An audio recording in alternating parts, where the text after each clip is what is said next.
वचन सारी चीजें होती है दैनिक जीवन में जीने की। 7 वचन जो है पंडित जी ने बहुत सुंदर पूर्वक जो है बताया और समझाया। अब जो है 5 वचन संजय जी कह रहे हैं आपसे कि अगर इस 5 वचनों का पालन आप करोगी तो आपके भी 7 वचनों को सदैव मैं मानते हुए आपको मैं ग्रहण करूंगा और वाम भाग में आने के लिए स्वीकृति दूंगा। हाँ, आप आ सकती हैं। तो अब 5 वचन क्या है, बड़े सुंदर ध्यान पूर्वक सुनेंगे। किसको सुनना है आपको? संगीता जी। पहला वचन है क्रीडा शरीर संस्कार समाजोत्सव दर्शन हास्य पर गृहे यानम त्यजेत प्रोसित भर्तिका। अगर कहीं क्रीड़ा हो रहा है, खेल हो रहा है, तो उसमें आज जो है आपको अकेले नहीं जाना है। कैसे, इसको बड़ा सुंदर ढंग से बताया जा रहा है कि अगर यह प्रदेश में कहीं बाहर विदेश में गए हैं, आपके पास नहीं है, तो स्त्रियों का श्रृंगार करना इत्यादि आभूषण पहनना और बहुत बढ़िया श्रृंगार करके घूमना अच्छी बात नहीं है, क्योंकि उस श्रृंगार को केवल पति देखता है और पति ही निरखता है और पति ही प्रशंसा करता है और वही जो है आशीर्वाद प्रदान करता है। तो पहले वचन में क्या कह रहे हैं संजय जी, बड़े ध्यान से सुनना है कि जब से मैं रहूं परदेश प्रिय तन का श्रृंगार कबहू नहीं कीजिए और जाना नहीं पर के घर में और हंसी और मजाक में भाग न लीजिए। उत्सव हो ये भले कतहूँ मन मारी प्रिय घर में रह लीजिए। हाँ, मैं रहूँ घर में घर तो प्रतिबंध नहीं मन में लिख लीजिए। पहले वचन में संजय जी ने कहा कि अगर मैं घर में हूँ और हमारे साथ चलना है, कहीं घूमना है, जाना है, तो हमारे आज्ञा से जाओ और श्रृंगार इत्यादि का आप कर सकती हो, श्रृंगार कर सकती हो। उसका जो है पति जो है उसका बड़ाई करेगा और उसके बारे में बताएगा। अगर पति कहीं बाहर है तो आपको ये सब करना शोभनीय नहीं है। मानोगी? पहला वचन। बोले लक्ष्मी माता की जय। दूसरे वचन में है कि यहाँ पर साक्षी 5 देवता हैं। इस विवाह को ब्राह्म विवाह कहा गया है। इस ब्राह्म विवाह में 5 देवता ऐसे साक्षी स्वरूप में है कि सदैव यह आशीर्वाद प्रदान करते हैं और इनके आशीर्वाद स्वरूप कभी जीवन में कोई भी अनबन समस्या नहीं आनी चाहिए। क्यों नहीं आनी चाहिए? क्योंकि वो देवता श्राप देते हैं, वो बंधु बांधव पितृगण श्राप देते हैं। जिनके साक्षी में यह विवाह हो रहा है, अगर कोई समस्या आई तो क्या कह रहे हैं संजय जी, ध्यान से सुनेंगे। साक्षी कौन कौन से देवता है? साक्षी हमारे तुम्हारे ही बीच में है भगवान सुदर्शन धारी। पहले साक्षी भगवान सुदर्शन धारी विष्णु भगवान हैं और दूसरे साक्षी कौन हो रहे हैं? और साक्षी है अग्नि देव भी दुनिया के लिए जो बड़े उपकारी। दूसरे साक्षी हैं अग्निदेव जो दुनिया के लिए उपकारी है। किसी भी धर्म कार्य में बिना अग्नि के आहुति देते हुए देवता प्रसन्न नहीं होते, अग्नि में आहुति अवश्य देना पड़ता है। और तीसरे और चौथे साक्षी कौन है?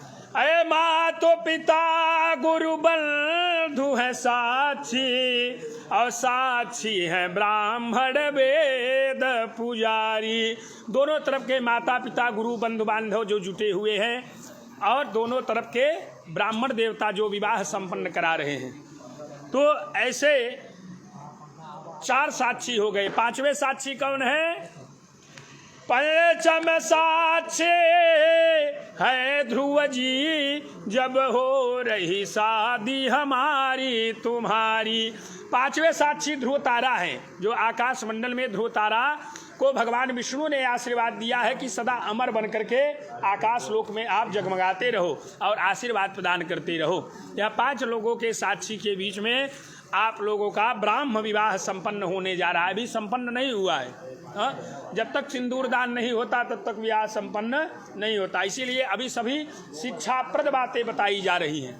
तो इन 5 साक्षी देवताओं के बीच में मध्य में आपको मानना होगा सदैव इनकी आप लक्ष्मी बन करके रहेंगी और सदा इनके अच्छे कार्यों का अनुसरण करेंगी, उसकी बखान करेंगी, हाँ? और कभी भी साक्षी देवताओं के सामने जो यह वचन लिया जा रहा है, कभी ऐसा जीवन में खटास न हो जिससे इनके मन में कोई असंतुष्टता आए आपके प्रति। आपको स्वीकार है जी। तीसरे वचन में कह रहे हैं संजय जी, बोले लक्ष्मी माता की जय। तीसरे वचन में कह रहे हैं कि आपका और हमारा मन एक होना चाहिए, हाँ? अगर मन एक नहीं हुआ, अगर चित्त आपका दूसरे जगह है, पता चला कि आप हो इनके साथ में और मन दूसरे जगह भटक रहा है, चित्त दूसरे जगह जा रहा है, तो मन का मिलना आवश्यक है, चित्त का मिलना आवश्यक है। अगर मन मिल गया तो घर में गृहस्थ आश्रम में कभी भी कोई कष्ट नहीं आता। तीसरे वचन में क्या कह रहे हैं संजय जी? मन मिला करके रहना होगा। कैसे रहना होगा यह बताया जा रहा है कि चित्त हमारे तुम्हारे हो एक से, आपस में गहरी हो मिताई, अमोद प्रमोद विनोद बढ़े, एक दूजे की कोई करे ना बुराई। जिससे प्रेम विनोद प्रेम बढ़े, ऐसा कार्य करना है। और कभी आप इनकी बुराई न करो और इनकी आप न बुराई करें, हाँ? और आपकी यह बुराई न करें। शास्त्र कहता है कि पति पत्नी का संबंध जन्म जन्मांतर का रहता है। यह पूर्व जन्म में कुछ ऐसा पुण्य था कि आपको पत्नी स्वरूप में, आपको यह जो है पत्नी स्वरूप में मिली है, हाँ? संगीता जी, और संगीता जी आपको जो है संजय जी पति के स्वरूप में मिले हैं, हाँ? तो आपको सदा ही प्रेम बना करके रहना है।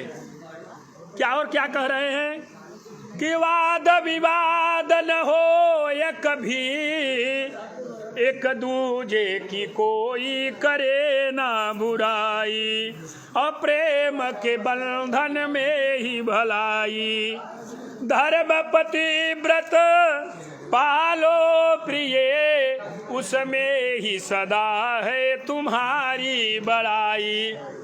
धर्म पतिव्रत का पालन करते हुए इनके साथ में आपको रहना है, मन और चित्त मिला करके रहना है।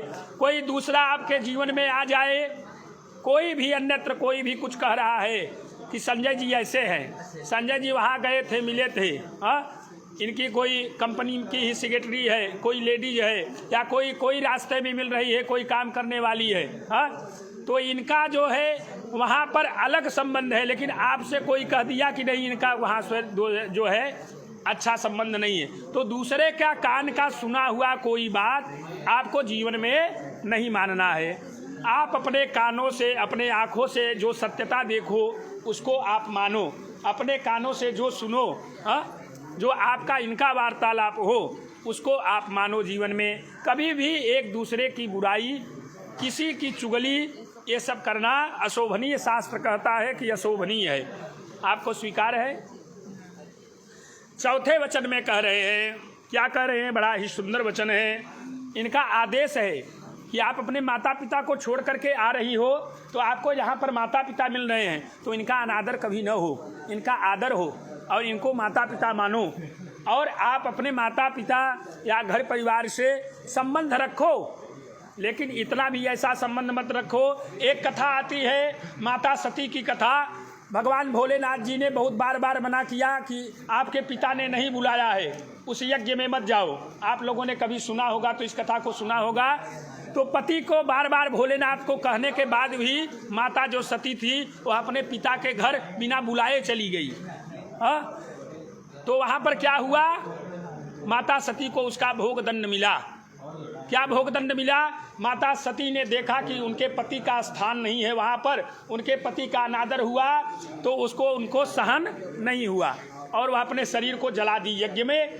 और यज्ञ में जलाने के बाद भगवान भोलेनाथ आते हैं, अपने ससुर को ही जो है त्रिशूल से काट देते हैं। बहुत ही मतलब अनेकानेक तरह के संकट जीवन में आ जाते हैं। तो इसलिए संगीता जी आपको ध्यान देना है कि अगर इनका आदेश है, अगर कोई आवश्यकता है, कोई ज़रूरी है, तो आप अपने यहाँ से भी संबंध रखना आवश्यक रखेंगी। बिना पति के कहे हुए ऐसा न हो आप फटाफट जो है तैयार हुए और निकल दिए घर की तरफ। यह शास्त्र कहता है कि यह बहुत ही आपके जीवन के लिए कष्टदायक बनेगा, जैसा कि शास्त्रों में कथा भी आता है।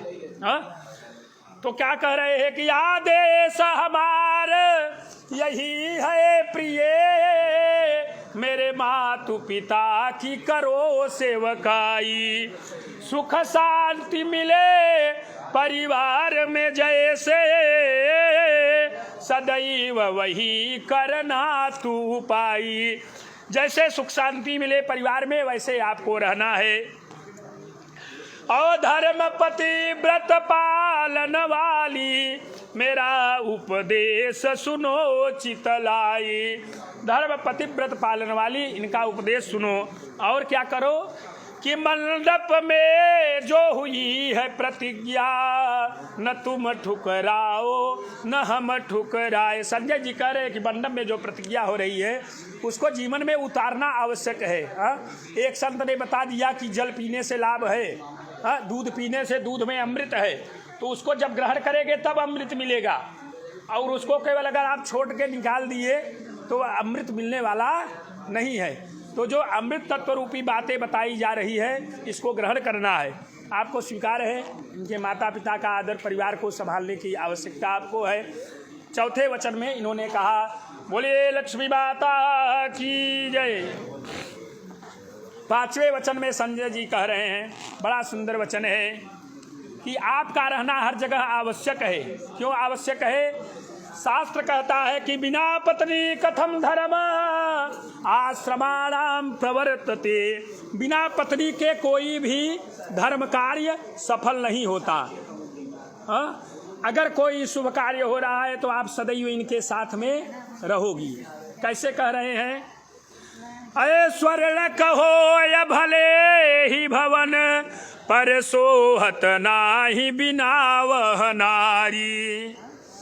कौन हुआ श्रम हो या प्रिय, सब में ही जरूरत होत तुम्हारी।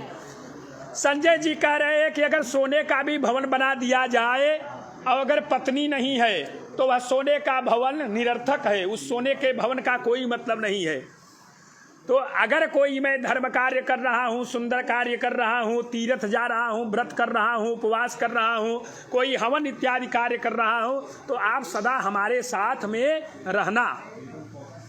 और एक कहूँ यज्ञ पूरी भई, जब से पत्नी दाहिने न पधारी। कोई यज्ञ पूरा नहीं होता जब तक पत्नी दाहिने भाग में विराजमान नहीं होती। और क्या कह रहे हैं संजय जी कि संजय विश्वास की पात्र बनो, अवा मांग में आओ हे संगीता कुमारी। अब बाएं भाग में आने के लिए इन्होंने कहा है, लेकिन आपको क्या करना होगा? जीवन में विश्वास रखना होगा। किसके ऊपर विश्वास रखना होगा? संजय जी के ऊपर विश्वास रखना होगा। बिना विश्वास के कोई कार्य जीवन में सिद्ध नहीं होता। अगर आपने अपने पति परमेश्वर को विष्णु रूप में माना और उनके ऊपर विश्वास किया तो आपका गृहस्थ जीवन बहुत ही सुखपूर्वक चलेगा। बोलिए, आपको स्वीकार है? ठीक है, बोलिए लक्ष्मी नारायण भगवान की जय। इस तरह से 5 वचनों का जो है पालन करने का यहाँ संकल्प लिया गया और 7 वचन का कन्या पक्ष से भी पालन करने का जो है स्वीकृति हुआ। यहाँ पर 1-2 चीज़ें और लगाई जाती हैं। मंडप में व्यवस्था किया जाता है, जैसे बांस है, हरिश है। हरिश का क्या रहे? अपने कृषि कोई किसानी करना है तो हरिश का काम होता है। पहले बैल चलते थे और हरिश शुभ काम में लगाया जाता था। तो सारे शुभ काम गृहस्थ कार्य में हरिश की आवश्यकता पड़ती है। तो इसलिए हरिश रखा जाता है। कोई धान और कूटने के लिए मूसल रखा जाता है। पहले की जब स्त्रियां आती थी तो धान वगैरह कूटती थी। यही शुभ कार्य हमारे ये परिपालन करने के लिए ये गृहस्थ में आवश्यकता के अनुसार रखा गया। तो आजकल तो ये चलता नहीं है, आजकल तो सब आजकल मशीनरी चल गई है, लेकिन यह रखना शुभ होता है। तो आपके जीवन में सदा शुभ मंगल आशीर्वाद प्रदान होता रहे, यह आवश्यकता के लिए यहाँ पर शुभ के लिए रखा गया है। इसी तरह से धान के लावा का महत्व है। देखिए धान का लावा है, ये धान का लावा फूट गया है, हाँ, लेकिन धान की भूसी नहीं छोड़ी है। जैसे इसका संबंध इसके साथ लगा हुआ है, उसी तरह से आपका संबंध सदैव जीवन में बना रहे। लोढ़ा रखा गया है। लोढ़ा क्या होता है? स्थिर होता है। पत्थर कहीं रख दे तो वह स्थिर हो जाता है। तो आपके जीवन में स्थिरता प्रेम बना रहे, इस तरह से लोढ़ा का प्रयोग किया जाता है कि स्थिर होकर के अपने गृहस्थ का पालन करते हुए आप लोग जीवन में रहे। बोलिए लक्ष्मी नारायण भगवान की जय।